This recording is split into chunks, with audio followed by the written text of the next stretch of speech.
Metro अस्पताल के emergency ward के एक बेड के पास डॉक्टर राजेश खड़ा था। उसके चेहरे पर गुस्सा और परेशानी साफ दिख रही थी। उसने सफेद कोट पहन रखा था और हाथ में इंजेक्शन पकड़ा हुआ था। वह सामने लेटी लड़की को घूर रहा था, जो पिछले एक हफ्ते से अस्पताल में अलग अलग बहाने बनाकर भर्ती हुई थी। कभी पेट दर्द, कभी सर में तेज दर्द, लेकिन टेस्ट रिपोर्ट हमेशा साफ आती थी। डॉक्टर राजेश अपनी काबिलियत और सिद्धांतों के लिए पूरे अस्पताल में मशहूर था। वह इस नाटक को समझ चुका था। उसने इंजेक्शन की सुई को हवा में झटका और सख्त आवाज में प्रिया के बाजू को पकड़ते हुए कहा, बाजू सीधा करो वरना मैं यहीं छोड़कर चला जाऊंगा। प्रिया का पीला चेहरा पड़ चुका था और डरे हुए आंखों के साथ सिकड़ी हुई लेटी थी। उसने कांपते हाथ से बाजू आगे किया। जैसे ही सुई की नोक ने उसकी त्वचा को छुआ, वह जोर से चीखी थी, आज दर्द हो रहा है। डॉक्टर राजेश ने गुस्से से उसे देखा और तंजिया मुस्कुराते हुए बोला, अभी तो सिर्फ सुई चुभी है और चिल्ला रही हो। कल जब पति करीब आएगा तो कैसे संभालोगी? आजकल के मर्द तो बिल्कुल लिहाज नहीं करते, और तुम जैसी नकड़ी छिचोरी लड़की को कोई शरीफ आदमी अपनाएगा भी नहीं। डॉक्टर राजेश की बात सुनकर पहली बार प्रिया का चेहरा शर्म और गुस्से से लाल हो गया। उसकी आंखों में आंसू आ गए, लेकिन राजेश को उस पर जरा भी दया नहीं आई। वह तुरंत बात संभालते हुए बोली, आपका क्या मतलब है? कहना क्या चाहते हैं? क्या आपको मेरी बीमारी नाटक लग रही है? मुझे तो लगता है कि शायद आपने डिग्री ही नकली ली है। अगर आप असली डॉक्टर होते तो मुझे ये कभी ना कहते। आप इंजेक्शन भी इतनी जोर से लगाते हैं जैसे मुझे कोई मासूम लड़की नहीं बल्कि जानवर समझ रहे हो। कहीं आप जानवरों के डॉक्टर तो नहीं हैं? जानवरों के अस्पताल में नौकरी नहीं मिली तो यहाँ मासूम इंसानों को तकलीफ देने आए हैं। तभी तो आपके इलाज से मुझे कोई फायदा नहीं हुआ। कभी पेट में दर्द शुरू हो जाता है, कभी टांगों में तो कभी दिमाग फटने लगता है। प्रिया ने चेहरे पर मासूमिया सजाकर कहा तो डॉक्टर राजेश का गुस्सा भड़क गया। इतना काबिल डॉक्टर अमेरिका से डिग्री लेकर आया और वह उसे ऐसा कह रही थी। राजेश बोला, चुप, बिल्कुल चुप, तुम्हारी असलियत मैं जानता हूँ। खबरदार, जो मेरी काबिलियत पर शक किया जानवरों का डॉक्टर कह रही हो। मुझे या इंजेक्शन ऐसी जगह लगाऊंगा कि किसी को बताने लायक नहीं रहोगी। पता नहीं क्या सोचकर यहाँ डेरा डाल रखा है। वो अपना सामान समेटते हुए कड़वी आवाज में बोला था, आज शाम तक अगर अस्पताल से नहीं गई तो सिक्योरिटी गार्ड से कहकर धक्के मार कर निकालूंगा। ये अस्पताल है, कोई मुफ्त का सराय नहीं जहाँ माँ तुम मुफ्त की रोटियां तोड़ने बैठ गई हो। ये कहकर राजेश मरने लगा था कि प्रिया के दिमाग में एक विचार कौन था। उसे अपनी सौतेली माँ मीना की वो धूर्त हंसी याद आ गई, जो उसने फोन पर किसी अमीर सेठ से की थी कि लड़की फूल बनने को तैयार है, बस मेरा पैसा तैयार रखना। प्रिया जानती थी कि अगर आज वो अस्पताल से निकली तो उसकी इज्जत और जिंदगी दोनों खत्म हो जाएंगी। उसके पास बचने का सिर्फ एक ही रास्ता था, बहुत घटिया और खतरनाक। राजेश वहां से मुड़ ही रहा था जब प्रिया ने फैसला कर लिया। उसने तुरंत अपनी कमीज का बटन खुद तोड़ दिया, नाखूनों से अपनी पिंडलियों पर लाल निशान बना लिए, जैसे किसी ने टांगे पकड़कर खींची हो। साथ ही गर्दन पर भी खरोंचे बना ली, जैसे किसी ने सख्ती से दबोचा हो। फिर पूरी ताकत से शोर मचाना शुरू कर दिया, बचाओ, कोई है? बचाओ मुझे, ये डॉक्टर मेरे साथ गंदी हरकतें कर रहा है, प्लीज कोई मेरी मदद करो। डॉक्टर राजेश, प्लीज दूर रहो मुझसे, हाथ मत लगाओ। मैंने क्या बिगाड़ा है आपका? सिर्फ यही कहा कि आपके इलाज से मैं ठीक क्यों नहीं हो रही। अगर मैं आपको पसंद थी तो इज्जत से मुझसे शादी करो।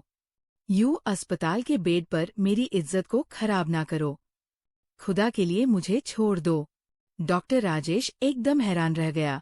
वह लड़की को देख रहा था जिसने उछल कूद करके बेड बर्बाद कर दिया था और अपना हुलिया भी बिगाड़ लिया था।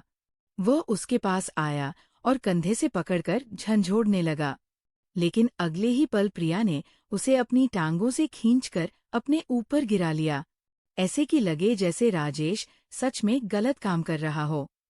उसकी चीख से पूरे वार्ड में सन्नाटा छा गया। राजेश के पैर वहीं जम गए। वह सदमे से लड़की को देख रहा था जो उसे अपने ऊपर गिरा चुकी थी। फिर बोला, क्या बकवास कर रही हो?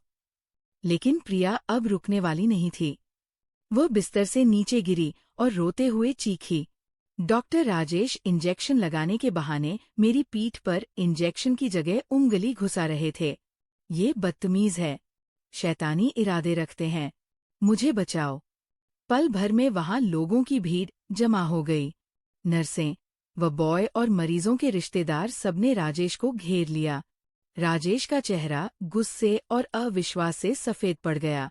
झूठ बोल रही है ये लड़की, मैंने इसे हाथ भी नहीं लगाया।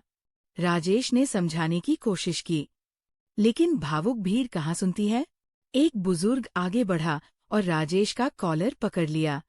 शर्म नहीं आती डॉक्टर साहब? ये बेटी जैसी है और तुम अस्पताल में ये गंदगी फैला रहे हो। प्रिया कोने में बैठी नकली आंसू बहा रही थी। हालांकि उसका दिल डर से डूब रहा था।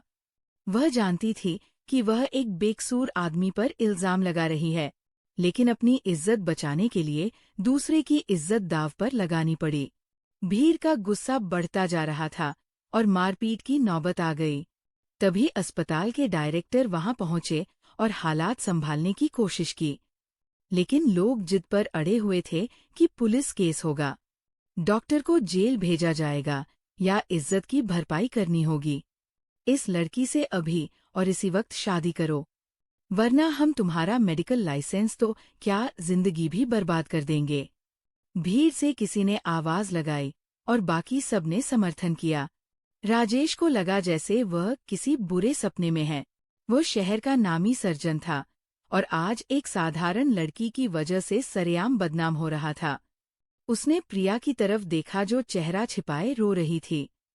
राजेश की आंखों में इतनी नफरत थी जो सब कुछ जला देना चाहता था। राजेश के पास इज्जत ही तो थी जो उसने बड़ी मुश्किल से कमाई थी। वह प्रिया के पास आया, कंधों से उसे पकड़कर झंझोड़ा और बोला, दुश्मनी क्या है तुम्हारी मुझसे? चाहती क्या हो? मैं तो कभी सोच भी नहीं सकता था कि एक लड़की इतनी गिर सकती है। बताओ कहाँ है तुम्हारे घरवाले? मैं तुम्हें उनके पास छोड़ कर आऊंगा और तुम्हारी औकात भी बताऊंगा कि कैसे तुमने मुझे पूरे अस्पताल के सामने बर्बाद कर दिया। तुम हो कौन? मेरी जिंदगी में हंगामा मचाने क्यों आई हो? सभी सीनियर डॉक्टर ने राजेश को लड़की से दूर किया और कहा, डॉक्टर राजेश बस बहुत हो गया। तुम इस लड़की को मानसिक रूप से परेशान नहीं कर सकते। बेहतर है अपनी गलती मान लो, वरना इस अस्पताल से निकाले गए तो कहीं नौकरी नहीं मिलेगी। राजेश बेबस हो चुका था। ठीक है, उसने दांत पीसकर कहा, अगर तुम सब यही चाहते हो तो मैं शादी करूंगा। मैं मान लेता हूं कि मैंने इस लड़की के साथ बदतमीजी की। डायरेक्टर और स्टाफ ने मामले को दबाने के लिए पंडित जी को बुलाया। इमरजेंसी वार्ड के उसी कोने में जहां कुछ देर पहले हंगामा था, अब शादी का दृश्य था। कुछ ही देर में शादी संपन्न हुई, लेकिन उसके लहजे की सख्ती साफ बता रही थी कि वह कितने गुस्से में है। प्रिया का दिल जोर जोर से धड़क रहा था। उसे यकीन नहीं हो रहा था कि वह सेठ करण के चंगुल से बचकर डॉक्टर राजेश की कैद में आ गई है।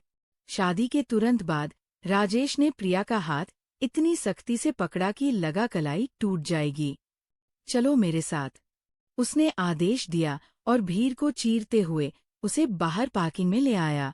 बारिश जोरों से हो रही थी, जैसे आसमान भी इस बेमेल रिश्ते पर रो रहा हो। राजेश ने प्रिया को कार की आगे वाली सीट पर धकेला और खुद ड्राइविंग सीट पर बैठकर टायरों की चीख के साथ कार सड़क पर दौड़ा दी। पूरे रास्ते कार में मौत जैसा सन्नाटा था। सिर्फ बारिश और वाइपर की आवाज थी। प्रिया डर से कोने में सिकुड़ी हुई बैठी थी और चुपके से राजेश को देख रही थी। उसके जबड़े बिछे हुए थे और माथे की नसें उभरी हुई थी। प्रिया को पहली बार लगा कि उसने शेर के मुंह में हाथ डाल दिया है, लेकिन फिर सौतेली माँ का चेहरा याद आया तो सोचा कि शेर का गुस्सा गिद्ध की नोच खसोट से बेहतर है। आधे घंटे के बाद कार एक अच्छे इलाके के सुंदर लेकिन सुनसान घर के पोर्च में रुकी। राजेश कार से उतरा, प्रिया वाला दरवाजा खोला और बाजू पकड़कर बाहर खींचा। अंदर चलो। उसकी आवाज ठंडी और सख्त थी। प्रिया बारिश में भीगती हुई उसके पीछे घिसकती गई। घर अंदर से बहुत साफ सुथरा और आधुनिक था, लेकिन उसमें सुनासना सा था, जैसे यहाँ कोई खुशी से नहीं रहता। राजेश उसे सीधे अपने बेडरूम में ले गया और अंदर धकेलकर दरवाजा बंद कर दिया। प्रिया के कपड़े बारिश से गीले थे और वह ठंड से कांप रही थी, लेकिन राजेश को उसकी हालत पर दया नहीं आई। वह धीरे धीरे उसके पास आया। प्रिया डर से पीछे हटती गई, यहाँ तक कि उसकी कमर दीवार से लग गई। राजेश ने एक हाथ दीवार पर रखकर रास्ता रोका और दूसरे हाथ से उसका चेहरा ऊपर किया। उसकी आंखों में क्रूरता थी। तुमने क्या सोचा था? तुम पूरे अस्पताल के सामने तमाशा लगाओगी, मेरी इज्जत उछालोगी और मैं तुम्हें फूलों का हार पहनाऊंगा। प्रिया की जीभ तालू से चिपक गई। वह कुछ बोल ना सकी। राजेश ने अचानक उसका बाजू छोड़ा और झटके से बेड पर फेंक दिया। प्रिया संभली भी नहीं थी कि राजेश ने झुककर ट्राउजर के ऊपर से ही प्रिया की टांग पर इतनी जोर से चुटकी काटी कि उसकी चीख निकल गई। ये साधारण चुटकी नहीं थी, ये राजेश के बदले की पहली किस्त थी। दर्द की लहर पूरे शरीर में फैल गई। राजेश सीधा हुआ और उंगली उठाकर धमकाते हुए बोला, ये दर्द याद रखना, क्योंकि अब तुम्हारी असली सजा शुरू होती है। मैं तुम्हें ऐसी जिंदगी दूंगा कि मौत की भीख मांगोगी, लेकिन मौत नहीं मिलेगी। तुम जैसी लड़कियों को मैं अच्छे से जानता हूँ। तुम अस्पताल में इसलिए आई थी कि किसी अमीर डॉक्टर को फंसाकर उसे अपने इशारों पर नचाओगी, लेकिन मुबारक हो, तुम्हारा पाला डॉक्टर राजेश से पड़ा है, जो तुम्हारे सारे सपने चूर चूर कर देगा। अस्पताल में जो तुमने मेरे साथ किया, जबरदस्ती मेरी जिंदगी में घुस गई हो। तुमने अभी मेरा गुस्सा देखा ही नहीं है। प्रिया को अब डर लग रहा था। वह इतनी कांप रही थी जैसे पेड़ की डाल पर कोई पत्ता हवा में झूल रहा हो। उसे इतना डर था कि कहीं गुस्से में ये आदमी उसकी जान ही ना ले ले। ये कहकर राजेश कमरे से निकला और बाहर से दरवाजा लॉक कर दिया। कुंडी लगने की आवाज प्रिया के दिल पर हथौड़े की तरह लगी थी। वो बेड पर बैठी अपनी टांग सहलाने लगी। जहां राजेश ने चुटकी काटी थी, वहां अब नीला निशान पड़ चुका था। आंसू उसके गालों पर बहने लगे, लेकिन ये आंसू सिर्फ दर्द के नहीं थे, बल्कि एक अजीब सुकून के भी थे। प्रिया ने कमरे का मुआयना किया। ये आरामदेह कमरा था, नरम बिस्तर और सबसे जरूरी यहाँ वह सुरक्षित थी। शुक्र है भगवान, उसने फुसफुसाते हुए कहा। ये जेल है, लेकिन उस कोठरी से बेहतर है जहां सौतेली माँ मुझे बेच चुकी थी। प्रिया को याद आया कि कैसे उसके पिता की मौत के बाद मीना ने उसकी जिंदगी नर्क बना दी थी। घर का सारा काम करवाने के बाद भी पेट भर खाना नहीं मिलता था। और फिर वो मनहूस दिन जब उसने मीना को फोन पर बात करते हुए सुना कि लड़की जवान है, सेठ साहब मुंह मांगा दाम मिलेगा, बस आईफोन 17 प्रो मैक्स और 15 लाख नगद तैयार रखो। उसी रात प्रिया घर से भागी और अस्पताल में शरण ले ली। उसके पास कहीं और जाने का रास्ता ही नहीं था, ना ही रिश्तेदारों का पता था। अस्पताल में रास्ते में गिरने से पैर में जख्म हो गया था, हाथ पर भी खरोचे थी और यूं वह भर्ती हो गई। मुफ्त खाना मिल रहा था, लेकिन बिना वजह दवाइयां लेकर पेट खराब हो चुका था। डॉक्टर अलग अलग इलाज कर रहे थे। ऐसे में डॉक्टर राजेश उसे सीधा साधा आदमी लगा था, लेकिन उसे क्या पता था कि अपनी नादानी में उसने राजेश की इज्जत बर्बाद कर दी है और अब वह किस किस तरीके से बदला लेगा। वह जानती थी कि राजेश उसे धोखेबाज और बदचलन समझ रहा है, और शायद वो हक पर भी है, क्योंकि प्रिया ने जो किया वह कोई शरीफ लड़की नहीं करती। लेकिन इज्जत बचाने की लड़ाई में नैतिकता के नियम अक्सर कुचल जाते हैं।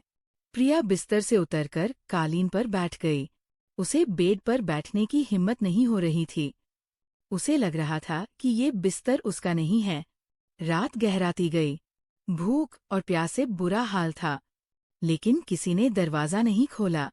वो घुटनों में सर देकर रोती रही, यहाँ तक कि कालीन पर ही सो गई। बिना वजह सड़कों पर कार दौड़ाने के बाद रात पता नहीं कितनी हो चुकी थी।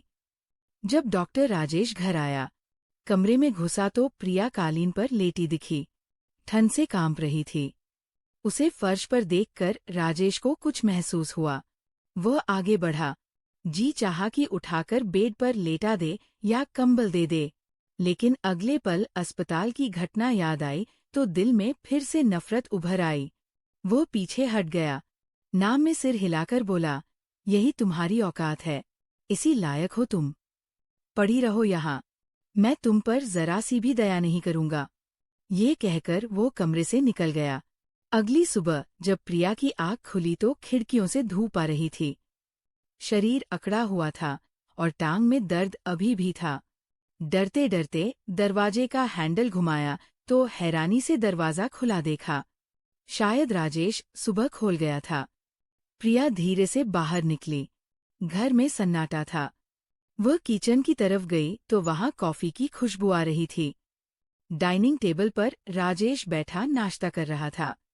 उसने सफेद शर्ट और ग्रे पट पहनी हुई थी और लैपटॉप पर काम कर रहा था। प्रिया को देखते ही उसके हाथ नहीं रुके, ना ही नजर उठाई। प्रिया ने बड़ी मुश्किल से उसे गुड मॉर्निंग कहा। राजेश ने कोई जवाब ना दिया। प्रिया वहीं खड़ी रही। कुछ देर बाद राजेश ने कॉफी का कप पटका और ठंडी आवाज में बोला, इस घर के कुछ नियम हैं जो तुम्हें अभी जान लेने चाहिए। वो अभी भी स्क्रीन देख रहा था। पहला नियम, तुम मेरी पत्नी सिर्फ कागजों पर हो। हकीकत में तुम्हारी कोई हैसियत नहीं है, एक कैदी से ज्यादा नहीं। दूसरा नियम, तुम घर की दहलीज पार नहीं करोगी, ना फोन इस्तेमाल करोगी, ना किसी से संपर्क करोगी। तीसरा सबसे महत्वपूर्ण नियम। अब उसने नजर उठाकर प्रिया को देखा। उसकी आंखें तेज थी। मेरे सामने आने की जरूरत नहीं। मुझे तुम्हारी शक्ल से भी नफरत है। किचन में जो बचा कुचा है खा लो जाकर। मेरे कमरे में दोबारा कदम मत रखना। तुम्हारा ठिकाना गेस्ट रूम है। प्रिया ने चुपचाप सर झुका लिया। उसकी ये चुप्पी राजेश को और चढ़ा गई। उसे लगा कोई नई चाल है। जुबान नहीं है क्या? वह एकदम गरजा। प्रिया फौरन से कांप गई। जी समझ गई। उसने धीमी आवाज में कहा। राजेश कुर्सी धकेलकर खड़ा हुआ। कहने लगा, अब जुबान क्यों नहीं चल रही? कल अस्पताल में तो चीख चीख कर कह रही थी कि मैंने तुम्हारे साथ क्या क्या किया। अस्पताल में तो मेरे कान खा जाती थी। क्या कह रही थी कि मैं जानवरों का डॉक्टर हूँ। मेरे पास जाली डिग्री है। उस वक्त तुम्हारी जुबान बंद नहीं होती थी। फिर अब क्यों चुप हो गई हो? ओ, मैं समझ गया। अपने मकसद में कामयाब जो हो गई हो। मेरे घर तक पहुंचना चाहती थी। सोच रही थी कि मैं तुम्हें महारानी बनाकर रखूंगा, लेकिन तुम इस घर में नौकरानी से ज्यादा कोई अहमियत नहीं रखती। अब मेरी नजरों से दूर हो जाओ। और खबरदार, अगर मेरे कमरे में घुसी या मेरी किसी चीज को हाथ लगाया तो वो अपना कोट उठाकर बाहर की तरफ निकल गया। दरवाजा बंद होने की आवाज के साथ ही प्रिया ने राहत की सांस ली। उसे भूख लगी थी। उसने किचन में जाकर देखा तो वहां ब्रेड और अंडे रखे थे। उसने जल्दी से अपना नाश्ता बनाया और खाते हुए सोचने लगी कि वो कब तक ये नफरत सह पाएगी। लेकिन फिर खुद को समझाया कि ये नफरत अस्थायी है। कम से कम यहाँ कोई उसे बुरी नजरों से तो नहीं देख रहा, जैसे सेठ करण के आदमी देखते थे। दूसरी तरफ डॉक्टर राजेश जब अस्पताल पहुंचा तो उसे लगा जैसे वह किसी युद्ध के मैदान में घुस रहा है, जहां हर नजर तीर की तरह उस पर बरस रही थी। रिसेप्शन से लेकर बोर्ड तक हर कोई फुसफुसा रहा था। वो गलियारे से गुजर रहा था। तभी उसने 2 नर्सों को बात करते सुना। सुना है डॉक्टर साहब ने रातों रात शादी कर ली, वह भी उस मरीज से जिस पर इल्जाम था। दूसरी नर्स हंसकर बोली, मर्द सब एक जैसे होते हैं, चाहे डॉक्टर हो या कोई और, मौका मिलते ही फायदा उठाते हैं। बेचारी लड़की मजबूर हो गई। राजेश के कान लाल हो गए। उसकी इज्जत जो उसने सालों की मेहनत से कमाई थी, एक पल में मिट्टी में मिल गई थी। वह अपने ऑफिस में गया और फाइल जोर से मेज पर पटक दी। ये सब उस लड़की की वजह से हुआ। उसने खुद से कहा, मैं उसे नहीं छोड़ूंगा। उसने मेरी जिंदगी बर्बाद कर दी। सारा दिन वो काम पर ध्यान नहीं दे सका था। उसके दिमाग में बार बार प्रिया का चेहरा और वह दृश्य घूमता रहा जब सब लोग उस पर थूक रहे थे। शाम को जब वो घर लौटा तो उसका मूड सुबह से भी ज्यादा खराब था। उसे प्रिया पर अपना गुस्सा निकालने की इच्छा हो रही थी। उसने घर का दरवाजा खोला तो अंदर गुप अंधेरा था। ये लड़की लाइट जलाना भी नहीं जानती। वह बड़बड़ाया और गुस्से से लाउंज की तरफ बढ़ा, जहां से हल्की सिसकियों की आवाज आ रही थी। राजेश के कदम रुक गए। उसने लाइट जलाने के लिए हाथ बढ़ाया, लेकिन एकदम रुक गया। अंधेरे में उसकी आंखें ढल गई तो उसने देखा कि लाउंज के एक कोने में, जहां खिड़की से स्ट्रीट लाइट की धुंधली रोशनी आ रही थी, प्रिया हाथ जोड़े रो रही थी। उसकी हिचकियां बंधी हुई थी और वो कांपती आवाज में दुआ मांग रही थी। हे भगवान, तू जानता है मैं बुरी नहीं हूं। तू जानता है मैंने वो झूठ क्यों बोला। मुझे माफ कर दे भगवान।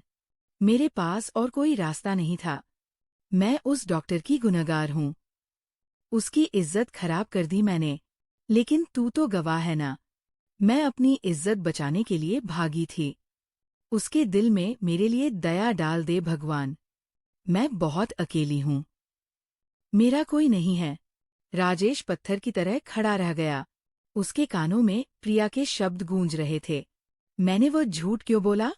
इसका मतलब था कि वो सच में झूठ बोल रही थी और राजेश बेकसूर था। ये जानकर उसे गुस्सा आना चाहिए था कि उसका शक सही निकला। लेकिन प्रिया की आवाज में जो दर्द और लाचारी थी, उसने राजेश के गुस्से पर पानी फेर दिया।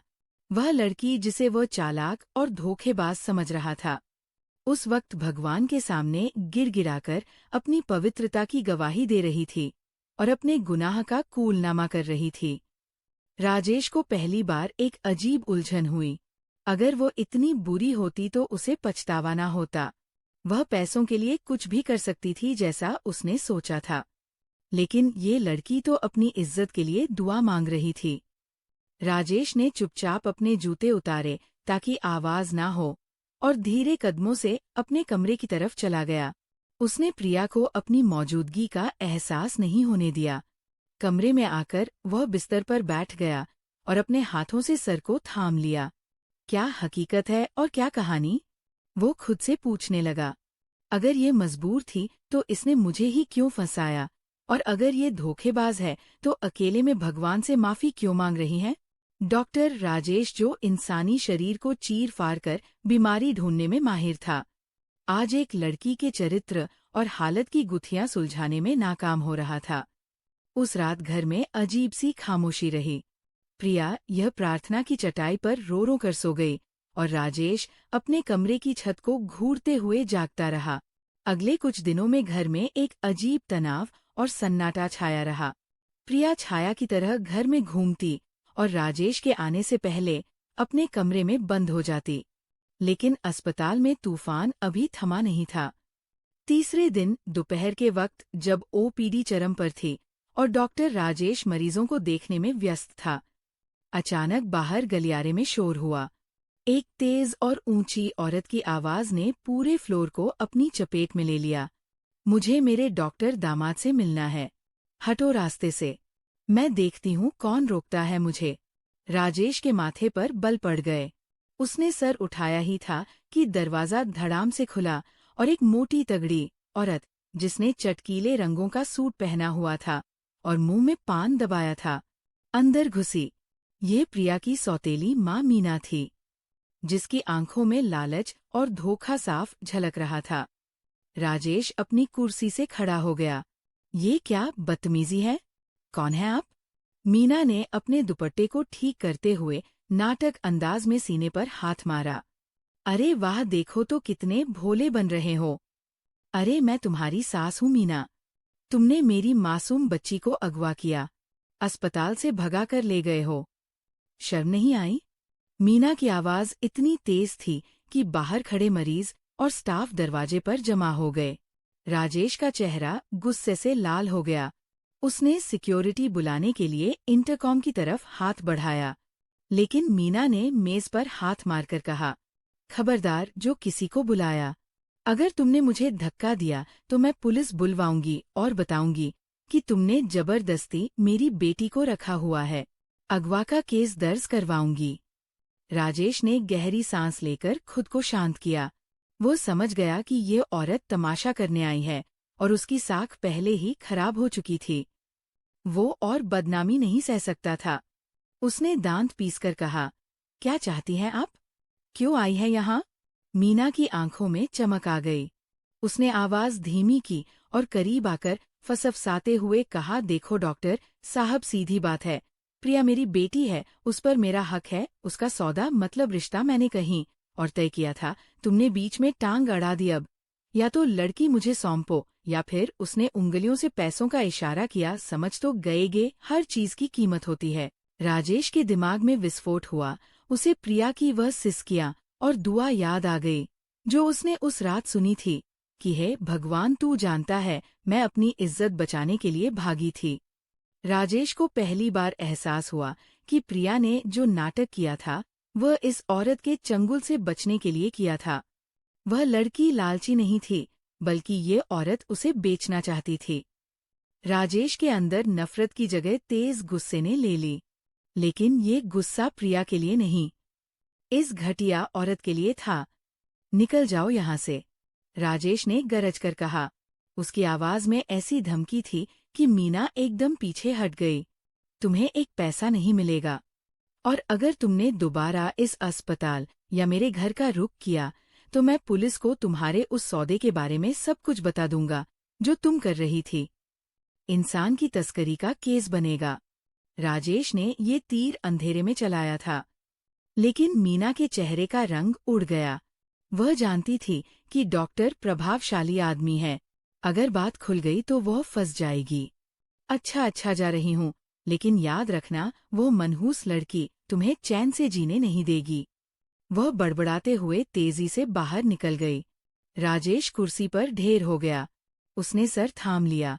उसे अपनी गलतफहमी पर गहरा पछतावा हो रहा था। उसने एक मासूम लड़की को क्या क्या नहीं कहा था। उसे धोखेबाज, बदचलन और घटिया समझा था, जबकि वह सिर्फ एक मजबूर लड़की थी जिसे अपनों ने ही बेच दिया था।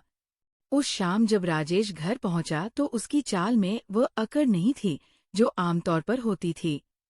घर में घुसते ही उसने प्रिया को आवाज दी। आवाज सख्त नहीं थी, लेकिन भारी जरूर थी। प्रिया किचन से डरते हुए बाहर निकली। उसके हाथ में आटे का कटोरा था और चेहरे पर डर था। शायद आज फिर कोई नई सजा मिलने वाली है। जी, उसने डरते हुए कहा। राजेश उसके करीब गया और कुछ पल उसके चेहरे को देखता रहा, जहां मासूमियत और डर मिला हुआ था। तुम्हारी माँ अस्पताल आई थी, राजेश ने सीधे कहा। प्रिया के हाथ से कटोरा छूटते छूटते बचा। उसका रंग सफेद पड़ चुका था। वो मुझे लेने आई थी। प्लीज डॉक्टर साहब, मुझे उनके हवाले मत करना। वह मुझे मार डालेंगी। वह मुझे बेच देंगी। मैं आपके घर की नौकरानी बनकर रह लूंगी, लेकिन वहां नहीं जाऊंगी। प्रिया ने रोते हुए हाथ जोड़ दिए। वो कांप रही थी। राजेश का दिल कटकर रह गया। उसे अपने पिछले दिनों के व्यवहार पर गहरी शर्मिंदगी हुई। उसने अनजाने में हाथ बढ़ाकर प्रिया के जुड़ हाथों को नीचे किया। मैंने उन्हें भगा दिया है प्रिया, और वो अब कभी वापस नहीं आएंगी। राजेश की आवाज में एक अजीब नरमी थी जो प्रिया ने पहले कभी नहीं सुनी थी। मुझे सच क्यों नहीं बताया तुमने? क्यों सहती रही मेरी बदतमीजी? प्रिया ने झुकी नजरों से कहा। आप यकीन नहीं करते। मैंने अस्पताल में जो कुछ किया उसके बाद आप मुझे कभी सच्चा नहीं समझते। राजेश एकदम खामोश हो गया। वह सच ही तो कह रही थी। उसका पूर्वाग्रह इतना गहरा था कि वह कभी उसकी बात नहीं सुनता। जाओ खाना लगाओ। राजेश बात खत्म करके अपने कमरे में चला गया। लेकिन उस रात घर का माहौल बदल चुका था। डर के बादल छट रहे थे और उनकी जगह एक अनजानी राहत ले रही थी। लेकिन कुदरत को अभी उनके रिश्ते को और मजबूत करना था। उसी रात मौसम ने करवट ली और तेज आंधी के साथ बारिश शुरू हो गई। राजेश, जो पहले मानसिक तनाव का शिकार था, उसे सर्दी लग गई। आधी रात के करीब उसका शरीर दुखने लगा और वह बिस्तर पर करा रहा था। तेज बुखार ने उसे जकड़ लिया था। उसके गले से पानी मांगने की आवाज भी नहीं निकल रही थी। प्रिया जो गेस्ट रूम में जाग रही थी, उसे राजेश के कमरे से गिरने की आवाज आई। वह चौंक कर उठी। पहले तो डरी कि शायद राजेश गुस्से में कुछ तोड़ रहा है, लेकिन फिर कराहने की आवाज आई। प्रिया ने अपनी चादर संभाली और डरते डरते राजेश के कमरे के दरवाजे तक गई। दरवाजा खुला हुआ था। राजेश बेड से नीचे कालीन पर गिरा हुआ था और कांप रहा था। प्रिया की दया जाग उठी। वह दौड़कर उसके पास गई। उसका माथा छुआ तो वह तप रहा था। डॉक्टर साहब, आपको तो बहुत तेज बुखार है, प्रिया ने चिंता से कहा और उसे सहारा देकर बड़ी मुश्किल से बेड पर लिटाया। राजेश नीम बेहोशी में था। उसने आंखें खोलने की कोशिश की, लेकिन कमजोरी बहुत ज्यादा थी। पानी, उसने धीरे से कहा। प्रिया ने तुरंत पानी का गिलास उसके होठों से लगाया और फिर किचन से ठंडा पानी और तौलिया लेकर आई। सारी रात प्रिया उसके सिरहाने बैठी रही और माथे पर ठंडी पट्टियां रखती रही। वह बार बार उसका तापमान चेक करती और दुआएं करती। राजेश बेहोशी में कभी कभी बड़बड़ाता। प्रिया समझ नहीं पा रही थी, लेकिन उसे इतना सुकून था कि ये आदमी अब उसे तकलीफ नहीं देगा। रात का पता नहीं कौन सा पहर था। जब पट्टियां रखने के बाद वो खुद भी नींद में चली गई। होश तब आया जब उसे अपने शरीर पर हाथ रेंगता हुआ महसूस हुआ। उसे अपनी धड़कनों पर गुदगुदी सी लग रही थी। पहले तो लगा शायद सपना है, लेकिन जैसे ही उसने अपने सीने की तरफ हाथ बढ़ाया तो झटका सा लगा। उसकी आंखें खुल गई क्योंकि वह राजेश के बगल में लेटी हुई थी। राजेश का हाथ अब उसके शरीर पर घूम रहा था।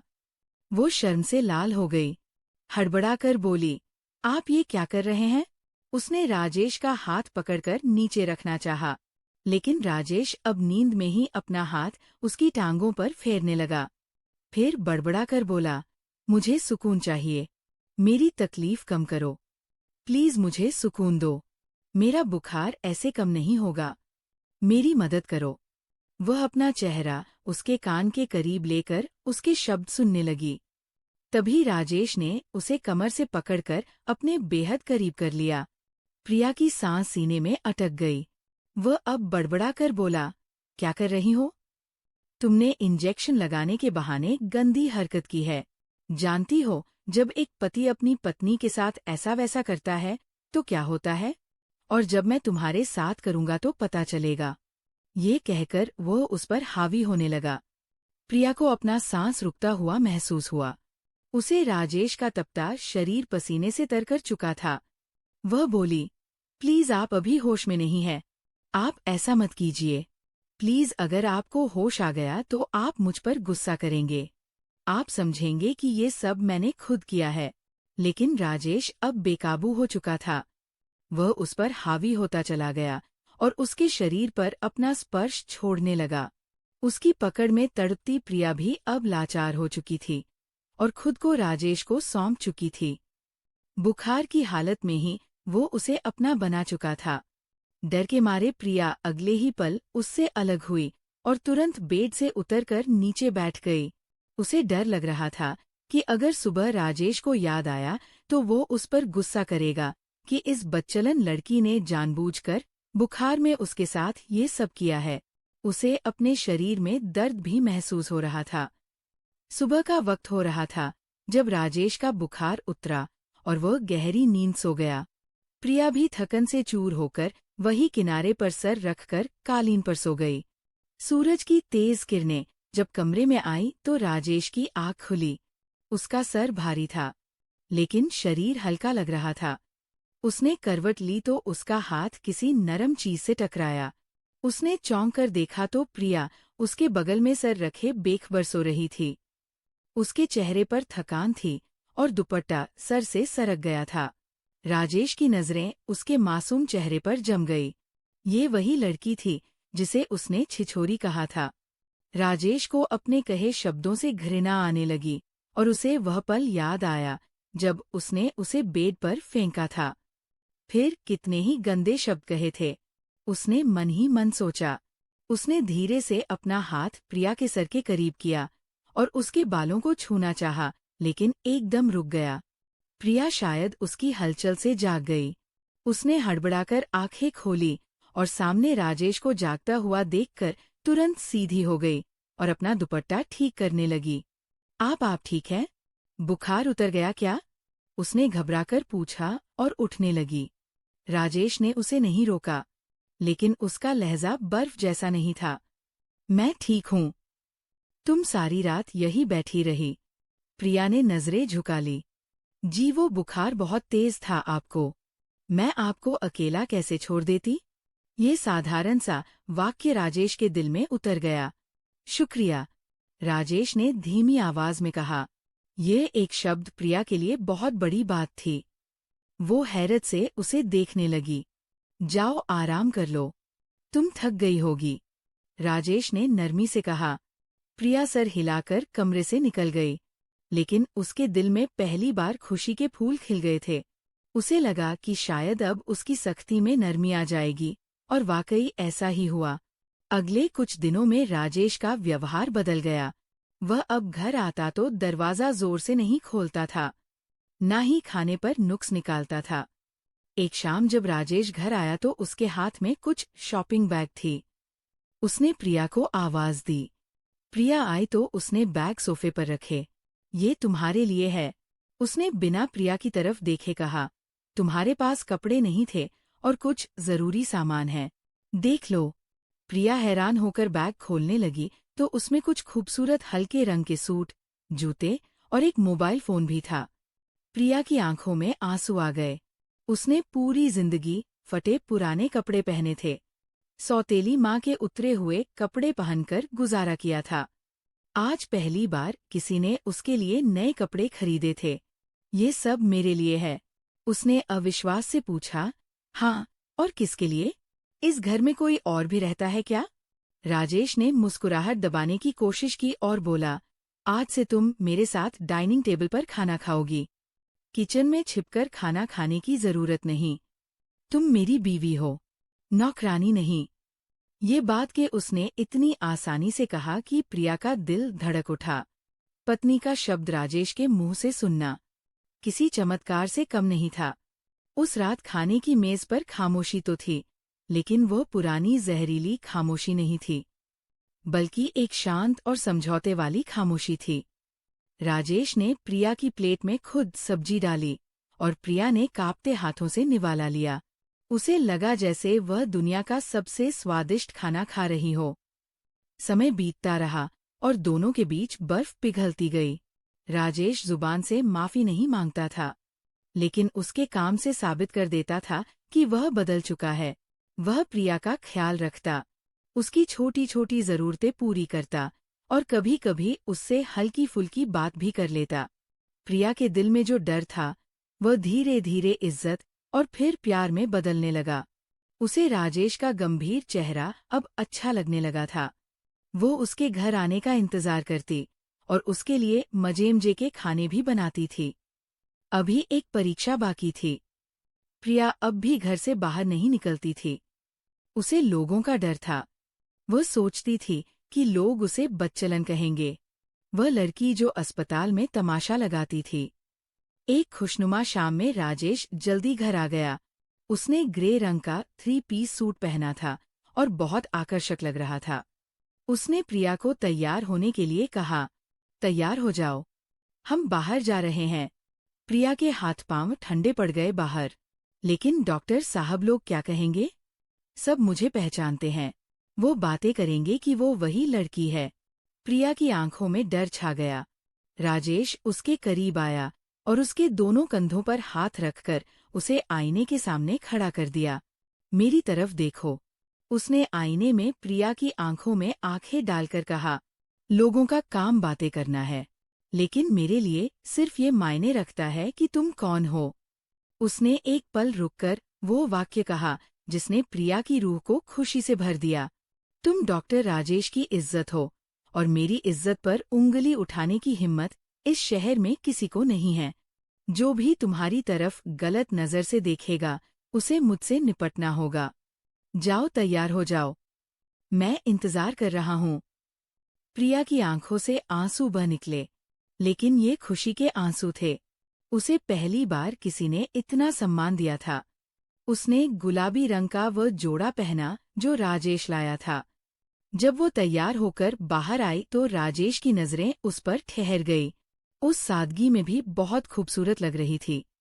राजेश ने कार का दरवाजा खोला और उसे बिठाया।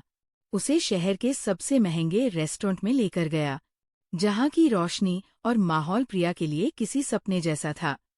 शुरू में प्रिया झिझक रही थी। वह आसपास बैठे लोगों को देखकर सहम जाती, लेकिन राजेश ने पूरे विश्वास के साथ उसका हाथ थामा और मेन्यू थमा दिया। अपनी पसंद का कुछ भी ऑर्डर करो। राजेश की आंखों में जो शांति थी, उसने प्रिया को भी विश्वास दिला दिया। खाना खाते हुए राजेश ने पहली बार उसकी पिछली जिंदगी के बारे में पूछा, उसके बचपन, उसके सपनों के बारे में। प्रिया ने बताया कि वो आगे पढ़ना चाहती थी, लेकिन हालात ने इजाजत नहीं दी। अब इजाजत है, राजेश ने मुस्कुराकर कहा। तुम अपना एडमिशन कराओ, मैं तुम्हें पढ़ाऊंगा। प्रिया का दिल चाहा कि वो वही राजेश के कदमों में बैठ जाए। ये आदमी जिसे वह जालिम समझती थी, असल में एक हीरा था जो ऊपर से सख्त था, लेकिन अंदर से मोम जैसा नरम था। वापसी के सफर में कार में एक खूबसूरत रोमांटिक गाना चल रहा था। प्रिया ने खिड़की से बाहर देखा, जहां शहर की रोशनियां पीछे भाग रही थी, और उसे लगा कि उसकी जिंदगी का अंधेरा भी अब पीछे रह गया है। उस रोज के बाद वह सोचकर खुश हो रही थी कि शुक्र है उस रात उन दोनों के बीच जो कुछ हुआ था, उसके बारे में राजेश को कुछ याद नहीं है। लेकिन आज रात जब वो घर लौटे तो राजेश ने उसे बाजू से खींचकर अपने सामने कर लिया। वो घबराकर बोली, जी क्या आपको कुछ चाहिए? वो उसका हाथ पकड़कर अपने सामने करके बोला, उस रात तुमने क्या किया था मेरे साथ? प्रिया के चेहरे पर कई रंग आए और चले गए। वो कहने लगी, क्या मतलब? आप किस रात की बात कर रहे हैं? राजेश जानबूझकर चेहरे पर सख्ती लाकर बोला, मैं ही रात की बात कर रहा हूँ जब मुझे तेज बुखार था। उस रात तुमने मेरे साथ क्या किया था? बताओ लड़की, मुझे सब कुछ अच्छे से याद है। तुम मेरे करीब थी, मुझे जबरदस्ती अपने करीब कर रही थी, और जिस तरह तुमने अपना हाथ मेरी जांघों पर रखा था। जैसे जैसे राजेश बोल रहा था, प्रिया नामे से रहला लगी। अगले ही पल वो बोली, नहीं, ऐसा कुछ भी नहीं हुआ था, मैं सच कह रही हूँ। मैं अब कसम उठाकर कहती हूँ, मैंने आपके साथ कुछ भी नहीं किया। आप खुद मेरे करीब आए थे। आपने कहा था मेरे बुखार को खत्म करो, मेरी तकलीफ को खत्म करो। ये कहकर आपने पहले मुझे यहाँ हाथ फेरा था और फिर मेरी जांघ पर हाथ रखा था, और इसके बाद आपने मुझे उसे एहसास हुआ कि वह ज्यादा बोल चुकी है, तुरंत अपने हठों पर हाथ रख लिया। शर्म के मारे चेहरा दूसरी तरफ मोड़ लिया। राजेश यही तो सुनना चाहता था। उसके शरीर में खुशी की लहर दौड़ गई। वो एकदम हंस पड़ा। उसे चेहरा मोड़ते देखकर अपनी तरफ करके बोला, हाँ, फिर क्या हुआ था बताओ मुझे? लेकिन वह बोली, मैं सच कह रही हूँ, मैंने तो आपके साथ कुछ भी नहीं किया था। प्लीज मेरी बात का यकीन कर लें। और राजेश उसके चेहरे से हाथ हटाता अचानक अपने हंठ उसके माथे पर रख गया। कहने लगा, मैं जानता हूँ ये सब कुछ ऐसे नहीं करना चाहता था, लेकिन उस रात बुखार में पता नहीं मुझे क्या हो गया। मुझे सच में एक पत्नी की उस वक्त बहुत जरूरत थी, लेकिन दोबारा मैं तुमसे उन पलों का जिक्र ही नहीं कर पाया। क्या तुम एक बार फिर मुझे उन हसीन पलों से परिचित कराओगी? शर्म के मारे प्रिया का चेहरा झुक चुका था। वह बोली, मैं आपकी पत्नी हूँ, आपका जो दिल चाहे आप मेरे साथ करिए। लेकिन राजेश बोला, नहीं, ऐसे नहीं। जब तक तुम्हारी मर्जी शामिल नहीं होगी, मैं तुम्हारे करीब नहीं आ सकता। और उस रात के लिए भी सॉरी। लेकिन वो तुरंत बोली, नहीं, अब सॉरी मत कहें। आपका हक था जो आपने मुझसे लिया था। उसे अपनी बाहों में भरकर वो बेड पर ले आया। काफी देर उसके बालों में उंगलियां फेरता हुआ उससे बातें करता रहा, और फिर दोनों ही ढलती रात में एक बार फिर एक दूसरे पर अपनी मोहब्बत लुटाने लगे थे। 2 बार अपना हक लेने के बाद जब तीसरी बार भी राजेश उसके करीब आने लगा तो प्रिया की हालत खराब हो चुकी थी। वो कहने लगी, प्लीज राजेश बस कर दें, मैं आपको और नहीं सह पाऊंगी, मुझसे तो उठकर चला भी नहीं जाएगा। उसके शब्द सुनकर राजेश उसके होठों पर झुक गया। फिर कहने लगा, अच्छा ठीक है, जैसा तुम कहो। वो उसे बाहों में भरकर वहीं सो चुका था और प्रिया को लग रहा था कि उसकी जिंदगी में सुकून अब आने वाला है। वह राजेश से प्यार करने लगी थी। हालांकि उसे आज भी राजेश के गुस्से से उतना ही डर लगता था। राजेश अब अस्पताल से घर लौटता और प्रिया उसके इंतजार में दरवाजे पर नजरें जमाए बैठी होती। उसे अब यकीन हो चला था कि उसके दुर्भाग्य के दिन खत्म हो चुके हैं और अब वह एक सुरक्षित जगह पर है। लेकिन किस्मत को शायद उनका ये सुकून पसंद नहीं आया। वो खुशनुमा शाम, जिसमें वह दोनों लाउंज में बैठे चाय पी रहे थे और राजेश प्रिया को यूनिवर्सिटी के एडमिशन की जानकारी बता रहा था, अचानक बाहर से आने वाली पुलिस सायरन की आवाज और दरवाजे पर जोरदार दस्तक ने माहौल को बिगाड़ दिया। प्रिया के हाथ से चाय का कप छलक गया और उसका रंग पीला पड़ गया। ये कौन है? उसकी आवाज कांप रही थी। राजेश ने उसे दिलासा दिया और खुद उठकर दरवाजे की तरफ चला गया। जैसे ही उसने दरवाजा खोला, बाहर का दृश्य देखकर उसके होश उड़ गए। पोर्च में पुलिस की गाड़ी खड़ी थी, जिसकी नीली लाल लाइटें घूम रही थी, और गेट पर कुछ गुंडे जैसे लोग और मीना खड़ी चिल्ला रही थी, यही है वो घर। इसी घर में जालिम डॉक्टर ने मेरी मासूम बच्ची को कैद कर रखा है। निकालो बाहर मेरी बेटी को। मीना की आवाज में इतना जहर था कि आसपास के घरों की लाइटें जलने लगी और पड़ोसी बाहर निकल आए। पुलिस इंस्पेक्टर जो मीना के साथ था आगे बढ़ा और राजेश को धक्का देते हुए अंदर घुसने की कोशिश की। डॉक्टर राजेश, हमें सूचना मिली है कि आपने एक लड़की को अगवा करके जबरदस्ती यहाँ रखा हुआ है और उसके साथ ज्यादती कर रहे हैं। हमें घर की तलाशी लेनी है। राजेश ने अपने मजबूत बाजू से इंस्पेक्टर का रास्ता रोका। उसके चेहरे पर डर के बजाय ऐसा गुस्सा था जिसने इंस्पेक्टर को भी रुकने पर मजबूर कर दिया। वारंट कहाँ है इंस्पेक्टर? राजेश की आवाज गरजदार थी। और किसकी सूचना पर आप एक शरीफ नागरिक के घर में घुसने की कोशिश कर रहे हैं? इस औरत की बात पर जो खुद अपने इलाके की सबसे बड़ी दलाल है। मीना ये सुनकर और भड़क गई। वह पुलिस वालों के पीछे से चिल्लाकर बोली, देखा इंस्पेक्टर साहब कैसे इल्जाम लगा रहा है। अरे मैं तो माँ हूँ। माँ का दिल तड़प रहा था अपनी बच्ची के लिए। प्रिया, ओ प्रिया, बाहर आ मेरी बच्ची, देख मैं तुझे लेने आई हूँ। मीना की पुकार सुनकर प्रिया, जो लाउंज के पर्दे के पीछे छुपी, कांप रही थी, जिसके लिए सांस लेना मुश्किल हो गया। उसका पुराना डर फिर से उसके सामने खड़ा था। उसे लगा कि अब राजेश भी कुछ नहीं कर सकेगा। पुलिस उसे ले जाएगी और मीना उसे उसी नर्क में धकेल देगी जिससे वह भागी थी। डर के मारे उसके पैर लड़खड़ाए और वो कालीन पर गिर गई। राजेश ने मुड़कर देखा तो प्रिया की हालत खराब हो रही थी। उसका दिल दुख उठा। वह जानता था कि अगर आज वह कमजोर पड़ा तो प्रिया जीते जी मर जाएगी।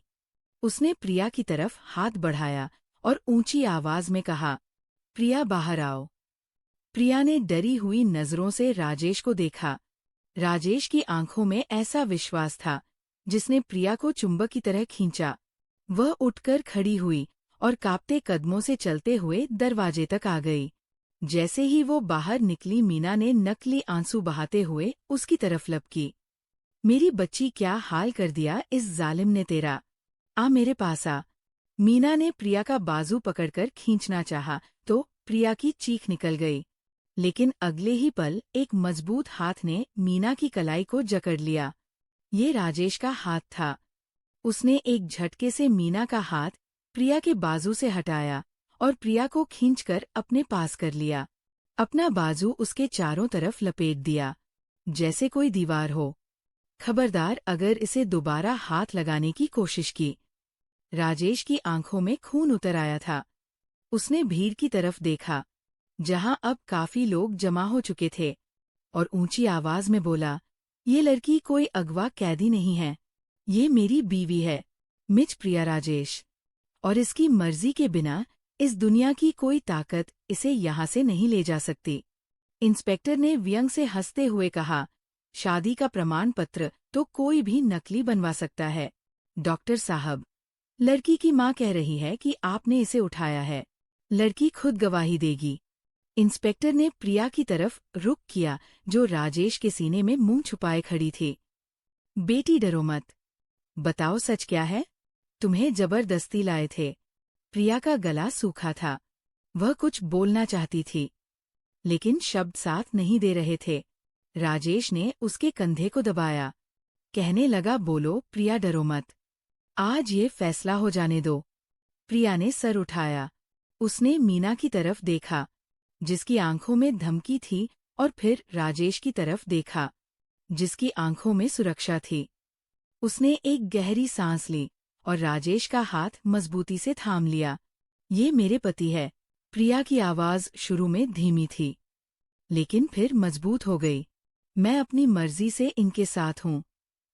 और ये औरत, उसने मीना की तरफ उंगली उठाई, ये मेरी माँ नहीं है। ये मेरी सौतेली माँ है, जो मुझे बेचना चाहती थी। डॉक्टर राजेश ने मुझे अगवा नहीं किया, बल्कि मुझे पनाह दी है। उन्होंने मुझे उस घटिया औरत से बचाया। मीना का रंग एकदम उड़ गया। वह बौखलाकर बोली, झूठ बोलती है ये। डॉक्टर ने इसे सिखाया है। इंस्पेक्टर साहब, गिरफ्तार करो इस डॉक्टर को। राजेश ने तंजिया मुस्कुराकर अपनी जेब से एक फोल्डर निकाला, जो शायद वह पहले से तैयार करके रखा था। गिरफ्तार तो अब तुम होगी मीना। राजेश ने वो फोल्डर इंस्पेक्टर को सौंपा।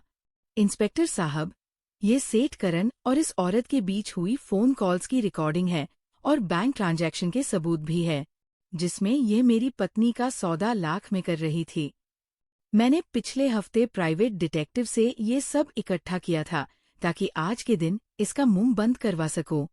इंस्पेक्टर ने सबूत देखे और फिर मीना की तरफ देखा, जिसके चेहरे का रंग उड़ चुका था। सबूत इतने पक्के थे कि इनकार की गुंजाइश नहीं थी। इंस्पेक्टर का रवैया तुरंत बदल गया। उसने मीना की तरफ इशारा किया, हथकड़ी लगाओ इसे। इंसान की तस्करी का केस बनेगा। पुलिस वाले मीना की तरफ बढ़े तो वो चीखने चिल्लाने लगी, नहीं नहीं, ये झूठ है। प्रिया, बचा लो मुझे। अरे, मैंने तुझे पाला है। लेकिन प्रिया ने अपना चेहरा राजेश की बाहों में छुपा लिया। मीना और उसके गुंडों को पुलिस घसीटते हुए ले गई, और भीड़ भी बिखर गई। राजेश ने गेट बंद किया और कुंडी लगा दी। पोर्च में गहरी खामोशी छा गई। सिर्फ हवा की आवाज थी। प्रिया अभी भी कांप रही थी। राजेश ने उसे अपनी बाहों में भर लिया। खत्म हो गया प्रिया, सब खत्म हो गया। अब तुम्हें डरने की जरूरत नहीं है। वह कभी वापस नहीं आएगी। प्रिया वही पोर्च में खड़ी खड़ी फूट फूट कर रो पड़ी। यहाँ आंसू उसके डर के खत्म होने का ऐलान थे, जो सालों से उसके अंदर बैठा था। राजेश उसे सहारा देकर अंदर लाया और सोफे पर बिठा दिया। फिर उसे पानी पिलाया और उसके पास बैठ गया। मैंने तुमसे कहा था ना कि तुम डॉक्टर राजेश की इज्जत हो, और मेरी इज्जत की तरफ कोई गंदी नजर से नहीं देख सकता। प्रिया ने सर उठाकर उसे देखा। उसकी आंखें शुक्रिया और प्यार से भरी थी। आपने मेरे लिए इतना कुछ किया। वह सबूत, वह सब। राजेश ने मुस्कुराकर उसके आंसू पोंछे। मैं एक डॉक्टर हूँ प्रिया। जांच करना मेरा काम है। जब तुमने उस रात दुआ मांगी थी ना, मैं उसी वक्त समझ गया था कि मामला कुछ और ही है, और मैंने जांच की तो हकीकत सामने आ गई। मैं बस सही वक्त का इंतजार कर रहा था। कमरे में सुकून हो गया था। बाहर का तूफान थम चुका था, और अंदर का तूफान भी अब शांत लहरों में बदल रहा था। राजेश उठा और अपने कमरे में फर्स्ट एड बॉक्स लेकर आया। प्रिया हैरानी से उसे देखती रही। राजेश ने उसका हाथ थामा और उसकी कलाई पर, जहां मीना ने नाखून गाड़े थे, वहां दवा लगाने लगा। उसका स्पर्श इतना नरम था कि प्रिया को यकीन नहीं आया कि ये वही हाथ है जिन्होंने पहली रात उसे दर्द दिया था। दवा लगाने के बाद राजेश ने बॉक्स बंद किया, लेकिन प्रिया का हाथ नहीं छोड़ा। वह फर्श पर घुटनों के बल बैठ गया, जबकि प्रिया सोफे पर बैठी थी। अब राजेश का कद प्रिया से छोटा था। ये उसके अहंकार के झुकने का दृश्य था। प्रिया राजेश ने गंभीरता और पछतावे से कहा, मैं आज तुमसे एक कबूलनामा करना चाहता हूँ और माफी मांगना चाहता हूँ। प्रिया ने दुख से उसके मुंह पर हाथ रख दिया। नहीं राजेश, प्लीज माफी मत मांगे। आप मेरे मसीहा हैं। आपने मुझे बचाया है। राजेश ने नरमी से उसका हाथ हटाया और उसे अपने हाथों में थाम लिया। नहीं प्रिया, मुझे कहने दो। ये बोझ मेरे सीने पर बहुत भारी है। उसकी आंखों में नमी आ गई। अस्पताल में मैंने तुम्हें जो शब्द कहे थे, अभी तो सिर्फ सुई चुपी है। और फिर शादी की पहली रात मैंने तुम्हें जिस तरह व्यवहार किया, तुम्हें बेड पर फेंका, तुम्हें अपमानित किया, मैं उस दर्द के लिए शर्मिंदा हूँ। मैं एक हैवान बन गया था। मैंने तुम्हारी मजबूरी को तुम्हारी चालाकी समझा। मैंने तुम्हारी मासूमियत को धोखा समझा, जबकि तुम सिर्फ अपनी इज्जत बचाने की लड़ाई लड़ रही थी। एक डॉक्टर होकर भी मैं इंसान को पहचान ना सका। राजेश की आवाज भर आ गई। क्या तुम मुझे उस जुल्म के लिए माफ कर दोगी? क्या तुम मुझे एक मौका दोगी कि मैं तुम्हारे उन जख्मों का इलाज कर सकूं, जो मैंने खुद तुम्हें दिए थे? प्रिया की आंखों से आंसू बहकर राजेश के हाथों पर गिरने लगे। उसने झुककर राजेश के माथे को चूम लिया, जो इस बात का संकेत था कि उसने उसे दिल से माफ कर दिया है। राजेश, जिस दिन आपने मुझे अपनी इज्जत कहा था, मैंने उसी दिन सब कुछ भुला दिया था। आपने मुझे वह जिंदगी दी जिसका मैंने सपने में भी तस्वूर नहीं किया था। आपने मुझे कैद नहीं किया, बल्कि मुझे दुनिया की सबसे सुरक्षित जगह दी है। मुझे आपसे कोई शिकायत नहीं। राजेश ने मुस्कुराकर प्रिया के हाथों को चूम लिया और उठकर उसके बराबर में बैठ गया। तो फिर आज से इस घर में कोई कैदी नहीं है। आज से हम दोनों बराबर के जीवन साथी हैं। उसने प्रिया के चेहरे को हाथों में लिया। कल से तुम्हारी यूनिवर्सिटी की तैयारी शुरू होगी। तुम डॉक्टर बनोगी या जो भी कुछ बनना चाहो, मैं तुम्हारे साथ खड़ा रहूंगा, हमेशा एक छाया की तरह। प्रिया ने अपना सर राजेश के कंधे पर रख दिया। उसे लगा कि वह सालों की थकान के बाद अब जाकर राहत की सांस ले रही है। तो प्यारे दोस्तों, कैसी लगी आज की कहानी? कमेंट में जरूर बताएं। हमें आपके कमेंट का इंतजार रहता है। वीडियो अच्छी लगे तो प्लीज लाइक करें और ज्यादा से ज्यादा शेयर करें, और चैनल पर नए हैं तो सब्सक्राइब करें। धन्यवाद।